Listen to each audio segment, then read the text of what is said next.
Hello नमस्कार दोस्तों, स्वागत है आप सभी का आपके अपना परिवार बदायूं स्टडी हब पर। तो बदायूं स्टडी हब चैनल, हमारे चैनल का नाम है Badaun study hub. UP board exam 2024 को हम टारगेट करते हुए चल रहे हैं। इसमें से कक्षा 12 हिंदी हम पढ़ेंगे आज। ठीक है, कक्षा 12 हिंदी पढ़ेंगे आज। तो जीवन परिचय लिखने का तरीका क्या है, मैं आपको वो बताऊँगा आज। जीवन परिचय कैसे लिखते हैं, ठीक है। जीवन परिचय आप कैसे लिखोगे जिसमें से कि आपको फुल में से फुल नंबर देगा एग्जामिनर। कोई एक सीक्रेट तो होगा। अगर उस सीक्रेट को अगर मैं आपके साथ शेयर कर दूं तो आप अच्छे से जीवन परिचय लिख कर आएंगे और अच्छे से एग्जामिनर भी देखेगा, भाई हाँ बच्चे ने अच्छा किया है तो बढ़िया एकदम। फिर 5 नंबर आपके पक्के उसमें, ठीक है। तो वही मैं आज कराने जा रहा हूँ। तो आज हम लेकर आए मोस्ट इम्पोर्टेंट, हर बार एग्जाम में आता है, कवि जयशंकर प्रसाद जी का साहित्यिक परिचय। देखिए उसमें देखिए, भले ही आपको साहित्यिक परिचय लिखना आता है, लिखने को आता है परीक्षा में साहित्यिक परिचय,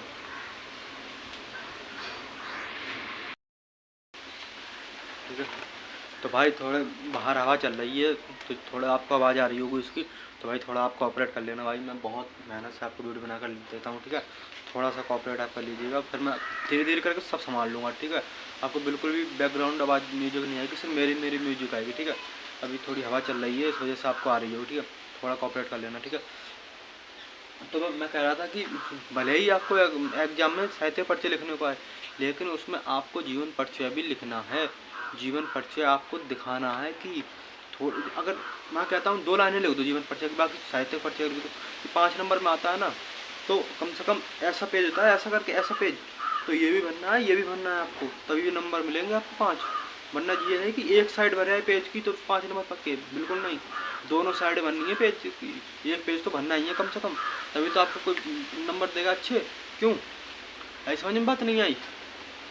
तो देखिए, तो क्या तरीका है मतलब लिखने का, जीवन परिचय लिखने का क्या तरीका है। देखिए आप पेज के बीचों बीच में पेज होगा, एक ऐसा पेज मान लो ये पेज है, जिसके बीचों बीच में आप डालना, ऊपर हेडिंग डालना कवि जयशंकर प्रसाद का साहित्य परिचय, ठीक है। मतलब जिसका भी आए, आप जिसका भी करो, ठीक है। किसी का भी करो, जयशंकर प्रसाद का करो, महादेव वर्मा का करो, किसी का भी करो, XYZ किसी का भी साहित्य परिचय लिखने को आए, जीवन परिचय लिखने को आए तो ठीक है। क्लास 10th वाले भी इस वीडियो को देख सकते हैं, ठीक है। तो पहले आप बीचों बीच में लिखोगे महत्वपूर्ण बिंदु, ठीक है। बीचों बीच में एक लाइन में बीचों बीच में महत्वपूर्ण बिंदु लिखे, ठीक है। फिर लिखा नीचे एक लाइन छोड़ी, फिर ऐसे लिखा क्रम से, नाम, जन्म, जन्म स्थान, मृत्यु, है, ठीक है। मेरे पास थोड़ा बोर्ड छोटा है, इस वजह से मैंने थोड़ा शॉर्ट में लिख दिया है, ये ठीक है, ये चीज़ है। इसमें मैं चाहता तो मतलब और भी चीज़ लिख सकता था, माता का नाम, पिता का नाम, ठीक है, बहुत सारी चीज़ें थी, वो भी लिख सकता था मैं, ठीक है। तो भाई ये कह रहा है, देखिए फिर ऐसे करेंगे आप, ठीक है। ऐसे ना, ऐसे आपने लिख लिए, फिर क्या लिखेंगे आप, देखिए फिर नाम लिखेंगे, नाम के आगे जिस भी इसका नाम आप जीवन परिचय कर रहे हो वो लिखेंगे, ठीक है, उसका नाम। फिर जन्म लिखेंगे, ठीक है। फिर जन्म स्थान, फिर ऐसे करके मृत्यु, तो कृतियाँ भी लिख देंगे हम यहाँ पर, ठीक है। कृतियाँ भी लिख देंगे, ठीक है। मतलब कृतियाँ अगर ऊपर दिखा दोगे आप, मतलब उसकी रचनाएं, तो एग्जामिनर मतलब आपसे वो नहीं होगा, ठीक है। आपने ऊपर ही दिखा दी रचनाएं, तो क्या हुआ, आपने स्मार्ट वर्क कर दिया, उसका समय बचा दिया आपने। ये कृतियाँ देखें, कृतियाँ सही हैं, नंबर पक्के, मतलब चेक भी नहीं करेगा वो, अगर आपने ऐसे लिख दिया तो, ठीक है। मतलब अगर सही राइटिंग में और आपने कृतियाँ लिख दी ऊपर और नीचे सही राइटिंग में जीवन परिचय साहित्य परिचय लिख दिया, तो एग्जामिनर चेक ही नहीं करेगा, वो कहेगा बच्चे ने ऊपर इतना अच्छा लगा तो नीचे भी अच्छा ही लिखा होगा, ठीक है। तो इस वजह से तो आपको ये चीज़ ध्यान रखनी, ठीक है। तो जयशंकर प्रसाद एग्जाम का हुआ 1890, इनका कहीं 1889 भी लिखा है, ठीक है। तो 1890 1889 कन्फ्यूज नहीं होना आपको, दोनों में से एक डेढ़ लिख देना, काम हो जाएगा, ठीक है, कोई गलत नहीं। जन्म स्थान इनका काशी है, इनका जन्म हुआ काशी में, ठीक है। मृत्यु इनकी 15 नवंबर 1937 ईस्वी को हुई, मृत्यु जो हुई इनकी 15 नवंबर 1937 ईस्वी को हुई।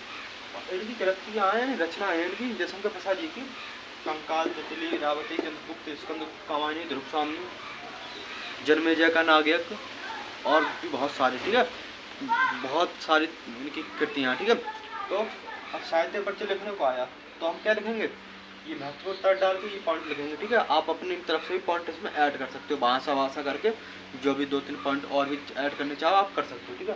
मेरे पास बोर्ड छोटा है, इस वजह से मैंने किया, ठीक है। फिर क्या लिखेंगे आप, जीवन परिचय, हेडिंग डालेंगे जीवन परिचय, इसी के नीचे अगली लाइन से, ठीक है, जीवन परिचय। फिर जीवन परिचय में आप इतना लिखेंगे, फिर उसी के नीचे डालेंगे साहित्यिक परिचय। जीवन परिचय लिखने के बाद थोड़ा सा फिर साहित्यिक परिचय, साहित्यिक परिचय भी लिख देंगे ऐसे करके। फिर उसी के नीचे डालेंगे कृतियाँ, फिर कृतियाँ फिर लिख देंगे। और आपके पास जैसे भाषा वाषा अगर चाहो वो भी लिख सकते हो आप, ठीक है, भाषा और भी जो 2-3 चीज़ें हैं, ठीक है, वो भी आप अगर चाहो तो लिख सकते हो। मेरे पास बोर्ड छोटा है, इस वजह से मैंने थोड़ा मतलब आपके साथ कॉपी रखती है, ठीक है। ओके, आई बात मेरी भाई, समझ आपको। देखिए क्या कह रहा है ये, जीवन परिचय, जयशंकर प्रसाद जी का जीवन परिचय मैं आपको लिख कर दिखा दूंगा, ठीक है। और मैं लिखने का तरीका भी बता दिया आपको। आप देखते हैं क्या जयशंकर प्रसाद जी का जीवन परिचय में लिखा है, बहुत ही आसान भाषा में लिखा है, बहुत ही आसान शब्दों में, आपको तुरंत याद हो जाएगा, ठीक है। और ये ऐसा जीवन परिचय है जयशंकर प्रसाद जी का जो कि एग्जाम में हर बार पूछा जाता है, किसी न किसी एक आध सेट को छोड़कर हर सेट में ये जीवन परिचय आता है इनका, जयशंकर प्रसाद जी का। तो आप उसको ध्यान रखिए, ठीक है।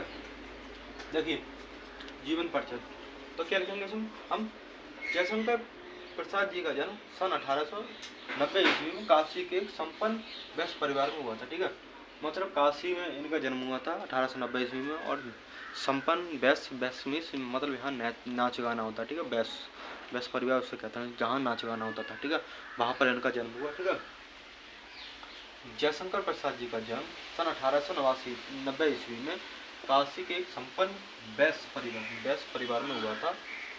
ये जब छोटे थे तब इनके पिता व बड़े भाई का स्वर्गवास हो गया था। ये जब छोटे थे तो इनके पिता और इनके बड़े भाई जो थे तभी इनका स्वर्गवास, मतलब उनके पिता और बड़े भाई का स्वर्गवास हो गया था, ठीक है। जब ये छोटे से नन्हे बच्चे थे, ठीक है, तब इनका बड़े भाई का और पिता का स्वर्गवास हो गया था। तब इनके मतलब इनका सारा घर का बोझ इनके ऊपर आ गया था, ठीक है। जब बड़े घर में कोई बड़ा नहीं रहेगा तो सारा बोझ तो खुद ही आएगा ना ऊपर, ठीक है भाई। तो वही फिर क्या कह रहे हैं ये, फिर कह रहे हैं उन्होंने विद्यालय शिक्षा छोड़कर घर पर ही अंग्रेजी, हिंदी, संस्कृत भाषाओं का ज्ञान प्राप्त कर लिया। यानी वो विद्यालय कभी नहीं गए, यानी स्कूल कभी नहीं गए वो,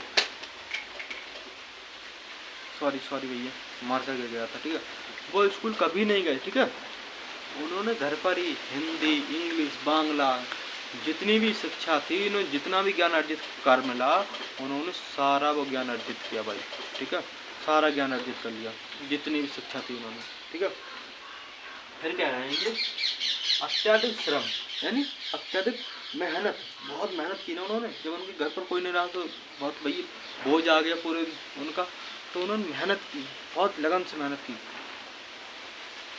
और जीवन के अंतिम दिनों में राजयक्षमा एक बीमारी होती है मधुमेह, जिसे कहते हैं शुगर, वो उन्हें हो गई थी। से पीड़ित होने के बाद कारण 15 नवंबर यानी इनकी मृत्यु थी 15 नवंबर 1937 ईस्वी को, ठीक है। मैंने यहाँ भी लिख दिया है, यहाँ भी लिख दिया, ठीक है। तो इनका स्वर्गवास हो गया था, ठीक है।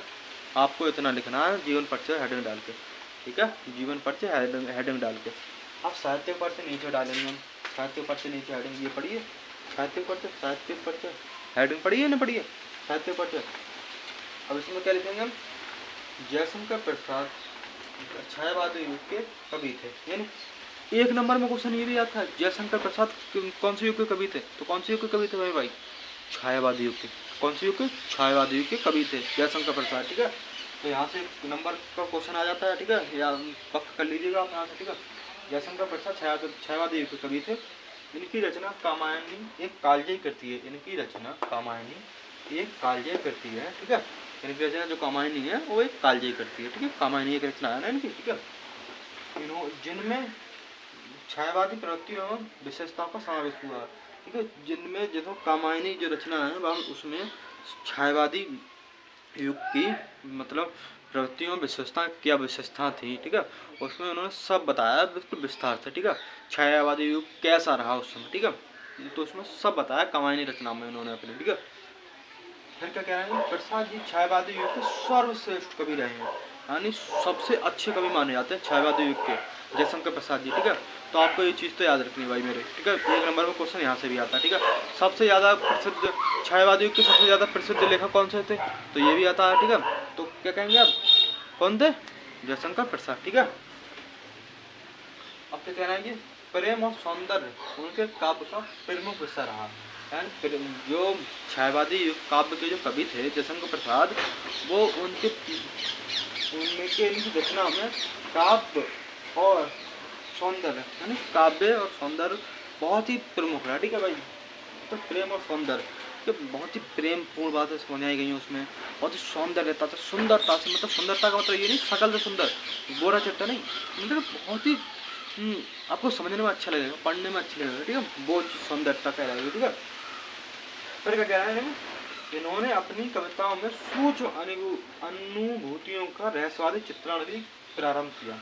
उन्होंने अपनी कविता में सूक्ष्म अनुभूतियों का रहस्यवादी चित्रण भी प्रारंभ किया, यानी जो किसी को पता नहीं थी वो बातें इन्होंने अपनी कविताओं में कही हैं, ठीक है। बहुत ही गहराई से, ठीक है, उसे हर कोई नहीं समझ सकता, ठीक है। बात कहने की ये है, ठीक है। यहाँ तक हो गया आप क्लियर। अब नीचे आप डाल देंगे कृतियाँ, फिर कृतियाँ लिख देंगे अपनी आपस में, ठीक है। काले पेन से हेडिंग डालेंगे, ये काले पेन से डालेंगे, ये काले पेन से, ये काले पेन से, ये काले पेन से, ये काले पेन से, यानी नाम, जन्म, जन्मस्थान, मृत्यु, और इसमें एक आध चीज़ ऐड और करना चाहते हो आप कर सकते हैं। फिर उसके नीचे जीवन परिचय काले पेन से हेडिंग, साहित्य परिचय उसके नीचे काले पेन से हेडिंग, कृतियाँ उसके काले पेन से हेडिंग, और बाकी सब नीले पेन से लिखेंगे आप, ठीक है। और भी कोई पेन का यूज नहीं करना है, सिर्फ ब्लैक और ब्लू के अलावा किसी भी पेन का यूज नहीं करना है, ठीक भाई। हो गया, आप इसका स्क्रीनशॉट ले सकते हैं। अगर वीडियो पसंद आए वीडियो लाइक करें, चैनल सब्सक्राइब करें, अपने दोस्तों के साथ करें। अगर आपको किसी भी टॉपिक पर, हिंदी के किसी भी टॉपिक पर और भी मतलब क्लासेस चाहिए तो आप हमें कमेंट करके जरूर बताइएगा, ठीक है। 22 फरवरी को आपका एग्जाम होना है, उसमें भी ये बहुत ही महत्वपूर्ण टॉपिक है। जयशंकर प्रसाद जी का साहित्य परिचय लिखने को आता है कक्षा 12 में, और हाई स्कूल में भी आता है, ठीक है। उसमें साहित्य परिचय में जीवन परिचय लिखने को आता है, ठीक है। तो जीवन परिचय आप इतना लिख सकते हैं, ठीक है। हाई स्कूल वाले जो देख रहे हैं विद्यार्थी, वो उसे लिख सकते हैं, ठीक है।